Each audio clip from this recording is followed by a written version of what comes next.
Turn now to Upstart, the AI lending platform posting a massive beat in its latest quarter and issuing upbeat guidance for the quarter ahead. Shares are higher this morning on top of a more than 30% surge yesterday. Joining us now, Upstart founder and CEO Dave Girouard.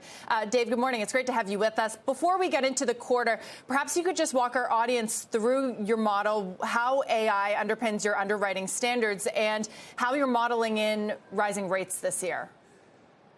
Yeah, sure. So we're an AI lending platform, and that means we help banks and credit unions originate consumer credit by using more sophisticated risk models powered by AI, powered by a lot of training data, et cetera. And when our models get better, that means they more accurately decide to whom to make an offer of credit and at what price. And that helps our banks, grow their businesses, grow them responsibly and profitably, but also able to serve more customers or approve more customers. So it's that combination of the right price, the right product, and really making it kind of an instant, frictionless process that makes things work well for us. And it's why we're thriving right now. Right, Dave. So those tools that you talk about, they have been developed in a period of low interest rates. So again, how do you model in a rising rate environment this year? Yeah, that's a good question, Deirdre. But, over time, we've built more sophistication into our models to understand the macro environment in which they're operating. So, for example, where are unemployment rates today and where are they going? Things like inflation and just understanding the sort of background macro. And that's the thing you can do with a fairly sophisticated model, not only evaluating, an individual who's applying for a loan, but also understanding the backdrop of where we sit today, and also, potentially where we're likely to be over the term of the loan, and making sure that you sort of appropriately compensate for all that. We aren't macro predictors per se. We aren't trying to make bets on the future in terms of macro, but it is important that we understand exactly where we sit today. And then as soon as we have new data and there's sort of a new reality that's emerging, responding to that appropriately. COVID was certainly, for the last couple of years, a real exercise in understanding exactly what was going on out there and the different ways that credit performance can be impacted. Yeah, Dave, my question really is about delinquencies, the rising delinquencies that you guys talked about on your earnings call. You said in a way that that's not bad because you've opened up the universe to people who otherwise might not have gotten credit. But is your AI good enough to offset, lower credit quality with actually predicting that and not ending up in trouble? How can we be sure? How can investors be sure? Yeah, first of all, the way our system works is our AI models are always trying to improve their ability to predict risk.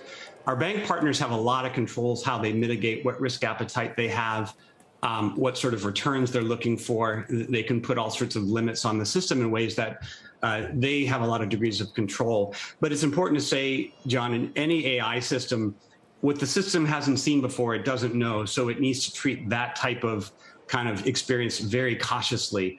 And it's like a self-driving car that went somewhere that suddenly, has no history going to a particular part of the country or something, would have to be extremely careful. Just like that, an AI lending platform that has not seen a particular type of consumer or applicant before is going to be very conservative and cautious. And over time, it will begin to gather data and have a more informed opinion about the riskiness of a particular applicant, a particular loan, and it will do the right things. But you have to be smart and sort of bring your model slowly to understand more parts of the population that you aim to serve over time.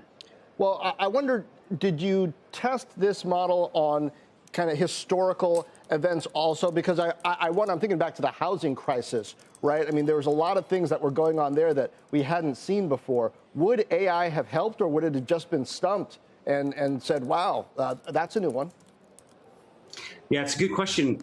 You certainly do as much back testing as you can and sampling of data from the past and trying to understand, the relationships between unemployment and default, which aren't necessarily a one-to-one, and also what people are more likely to be impacted, what industries are more likely to be impacted.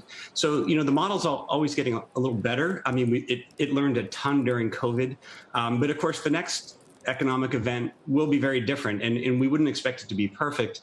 But it's important to say, it's relative capability that really matters. Relative to a sort of traditional FICO-centric rules-based model, the degree of sophistication is significantly beyond that. In our view, it's at least 5 times as much as predictive. So it's not going to be perfect. And in the next, economic event, we all unfortunately will see it sometime in the future. We certainly don't claim it will be perfect. Rising unemployment results in higher loss rates in any system. That's just a given. But it's who can navigate that, who can predict that, who can do the right thing with it. And obviously, very sophisticated software, AI-based software, we think has the best chance to do that right.